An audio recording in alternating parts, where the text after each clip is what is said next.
ula, wusta, akobah. Sedangkan khusus tanggal 10 Dzulhijjah hanya melempar jumroh akobah saja. Jadi dalam bab ini, dalam melempar tugu untuk waktu duha hanya akobah, jumroh akobah saja. Sedangkan pada tanggal 11, 12 atau sampai tanggal 13 itu 3 tugu, ula, wusta, dan akobah. Ini babuman, babnya orang Roma yang melempar siapa orang jamrota akobah pada jumroh akobah. Faja'ala, maka menjadikan siapa orang al-baita pada Baitullah, posisinya Baitullah, an yasari, dari arah kirinya orang. Bab ini menjelaskan bahwa orang saat melempar jumroh akobah, posisi Baitullah itu di arah kirinya. Berarti ini menunjukkan bahwa melempar jumroh akobah itu tidak seenaknya sendiri, satu arah. Nah, satu arah orang melempar jumroh akobah, posisi Baitullah itu berada di kirinya, sedangkan Mina yang ada di kanannya. Jadi posisinya seperti itu. Ini hadasana bercerita pada kami Imam Bukhari sapa Adam, hadasana sapa Syu'bah, hadasana sapa Hakam an Ibrahim an Abdurrahman bin Yazid. Anahu, sesungguhnya Abdurrahman iku haji siapa Abdurrahman ma'a bin Mas'ud, bersama Ibnu Mas'ud radhiyallahu anhu, seorang sahabat. Faro'ahu, maka melihat sapa Abdurrahman hu pada Ibnu Mas'ud, Abdullah bin Mas'ud, iku yarmi, melempar siapa Ibnu Mas'ud al-jamrot al-kubro, pada jumroh yang paling besar, yaitu jumroh akobah, bisa biikhasoyatin, dengan 7 beberapa kerikil. Prakteknya faja'ala, maka menjadikan siapa Ibnu Mas'ud al-baita pada Baitullah an yasarih, dari arah kirinya. Wa Mina, sedangkan Mina iku an yamini, dari arah kanannya Ibnu Mas'ud. Sumakola, kemudian berkata siapa Ibnu Mas'ud,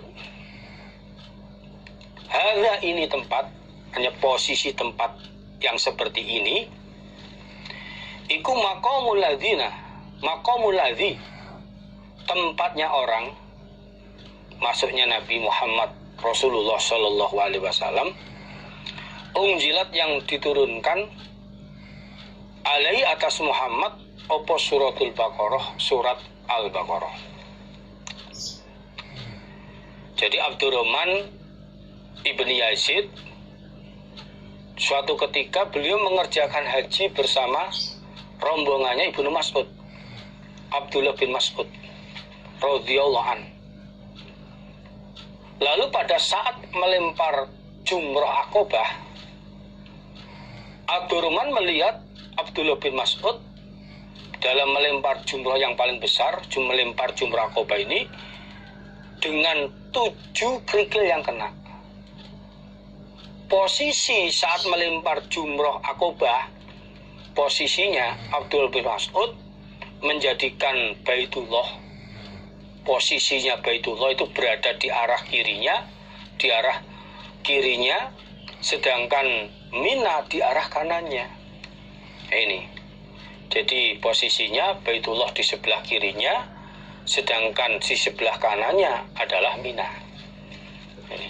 Lalu beliau berkata bahwa posisi tempat yang seperti ini dalam saya melempar jumroh akobah, Baitullah di sebelah kiri, Mina di sebelah kanan, ini posisi yang seperti ini adalah posisi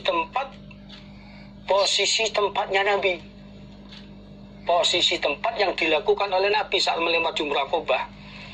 Nabi itu adalah orang yang mendapatkan wahyu surat Al-Baqarah. Jadi tempat melempar yang seperti ini saat melempar jumroh akobah ini ya seperti Nabi. Nabi itu orang yang mendapatkan wahyu surat Al-Baqarah.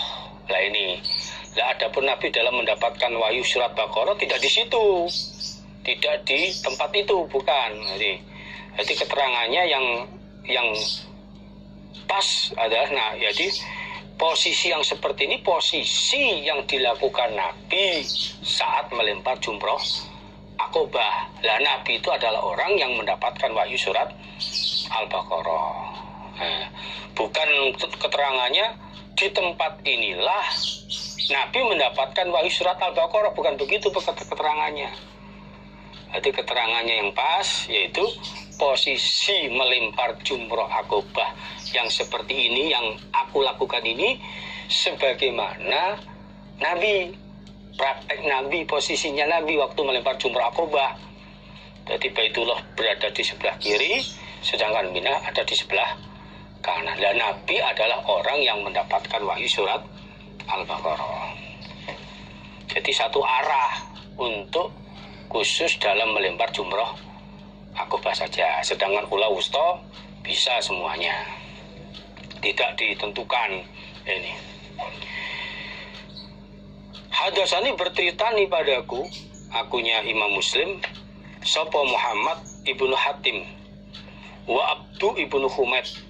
Kala berkata siapa ibnu Hatim, hadasana bercerita pada kami sapa Muhammad ibnu Bakar, akhbarona ibnu Jurat, akhbarona mengabari pada kami sapa Abu Zubair, anausnya Abu Zubair, iku sami'a mendengar Jabir pada Jabir bin Abdillah yakul, berkata siapa Jabir, Ro'a itu melihat aku an-Nabiya pada Nabi Sallallahu Alaihi Wasallam, Roma melempar siapa Nabi al-jamrota pada jumroh. Jumroh ini semua jumroh, beberapa tugu, ula, wusto, dan Aqobah. Bimisli hasol hotfi, dengan semisal kerikil ketapel. Jadi melempar batu yang besarnya batu adalah kerikil batu yang biasa untuk bermain ketapel. Jadi Jabir bin Abdillah beliau berkata bahwa saya melihat Nabi Shallallahu Alaihi Wasallam di dalam melempar jumroh, baik itu ula, wusto maupun Aqobah, dengan 7 kerikil. Besarnya batu, besarnya kerikil itu sebagaimana batu kerikil yang biasa Nabi gunakan bermain ketapel. Jadi kerikilnya yang nggak terlalu besar, yang nggak terlalu kecil. Jadi sedengan yang biasa untuk bermain ketapel. Umpama dilempar itu ya nggak menyakiti orang. Ini kalau batunya terlalu besar ya orang haji ibadah ya nggak boleh menyakiti orang. Kena kepala orang batu besar ya luka. Jadi besarnya kerikil nggak terlalu kecil, juga nggak terlalu besar. Babu bayani annal hasal jimar iku sabuun. Babu bayan, babnya keterangan, anna hasal jimar, sesungguhnya kerikilnya beberapa jumroh, beberapa tugu, iku sabuun ada 7. Setiap melempar jumroh, baik ula, wusto maupun Aqobah itu, jumrah kerikil yang dilempar, yang kena itu ada 7. Hadasani bercerita padaku Imam Muslim sapa Salamah ibnu Syabibin, hadasana bercerita pada kami sapa Hasan ibnu Ayan, hadasana bercerita pada kami sapa Makil, bahwa dia Makil itu adalah ibnu Ubaidillah al-Jazari an ibnu Zubair an Abi Zubair an Jabir qala Rasulullah sallallahu alaihi wasallam. Qala berkata siapa Jabir, qala bersabda sapa Rasulullah sallallahu alaihi wasallam, al-istijmaru, adapun peper, iku tawun ganjil. Jadi peper habis istinja, buang air kecil maupun air besar, itu hitungannya ganjil. Namun minimal 3 dalam hitungan ganjil. Pakai batu, lah ini yang penting tidak pakai tulang maupun kotoran. Ini nggak pakai tulang maupun kotoran, karena itu makanannya jin. Jadi dalam pakai peper ya bisa pakai batu, bisa yang lain. Kalau sekarang ya pakai tisu, dikarenakan tidak ada air atau nggak memungkinkan pakai air. Waramyul jimar, dan melempar beberapa tugu, yaitu ula, wusto maupun akobah, ikut tawun ganjil. Jadi melempar beberapa tugu pada tanggal 11, 12 atau sampai tanggal 13 Dzulhijjah, atau pada saat tanggal 10 Dzulhijjah melempar jumroh akobah, itu hitungannya ganjil, yaitu 7 kerikil yang kena. 7 kerikil yang kena.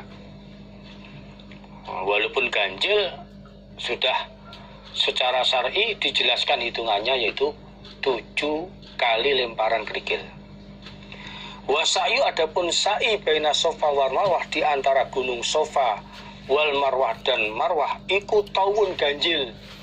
Sa'i di antara gunung Sofa dan Marwah itu ganjil. Hitungannya juga ditentukan 7. Dimulai dari gunung Sofa menuju Marwah itu hitungannya 1. Marwah ke Sofa itu hitungannya 2. Berarti kalau 7 kali putaran berakhir di Marwah. Tidak hitungan 1 itu dari Sofa Marwah ke Sofa 1, bukan itu. Nanti kalau 7 kali putaran berakhir di Sofa. Jadi yang benar hitungannya dari Sofa ke Marwah dihitung 1, Marwah ke Sofa dihitung 2, sehingga dari 7 putaran itu berakhir di gunung Marwah. Wa tawaf, dan tawaf ikut tawun. Wa tawaf, adapun tawaf ikut tawun ganjil. Tawaf hitungannya ganjil, 7 kali putaran. Bermulai dari Hajar Aswad, ini Hajar Aswad, sampai 7 putarannya berakhir juga di Hajar Aswad. Kemudian sholat 2 rakaat di Maqam Ibrahim. Untuk tawafnya hitungannya ganjil, yaitu 7 kali putaran. Wa idas tajmaro, dan ketika peper sopo ahadukum, salah satu kalian, fal yas tajmir, maka hendaklah peper dia ditawin dengan ganjil. Ketika salah satu kalian peper, istinja saat buang air kecil maupun buang air besar, dan tidak ada air untuk bisa mensucikannya, maka hendaklah dia peper dengan ganjil. Enggaknya 3 kali, 3 batu. Nah, ini tadi yang penting tidak pakai tulang dan tidak pakai teletong. Nah, sekarang pakai sesuatu yang bersih. Zaman sekarang ya pakai tisu. Lah ini pakai tisu, silakan tisunya dalam usapnya ganjil sampai betul-betul bersih. Riwayat Muslim Kitabul Haji. Hadasana Nasr ibnu Ali, bercerita pada kami Imam Tirmidzi sapa Nasr ibnu Ali al-Jahdhamiyu wa Ali ibnu Khosram. Qala, berkata keduanya, hadasana Isa ibnu Yunus an Ubaidillah ibnu Abi Zinad an Ubaidillah ibni Abi Ziyad anil Qasim ibni Muhammad an Aisyah anin Nabi sallallahu alaihi wasallam. Qala, bersabda siapa Nabi, innama ju'ila, sesungguhnya dijadikan opo romyul jimar, melempar beberapa jumroh, beberapa tugu, wasa'yu dan sa'i, baina Sofa wal Marwah, di antara gunung Sofa Marwah. Sa'i itu maknanya ngincik, tapi nginciknya tepatnya di antara lampu hijau 1 ke lampu hijau berikutnya, nginciknya ini. Dan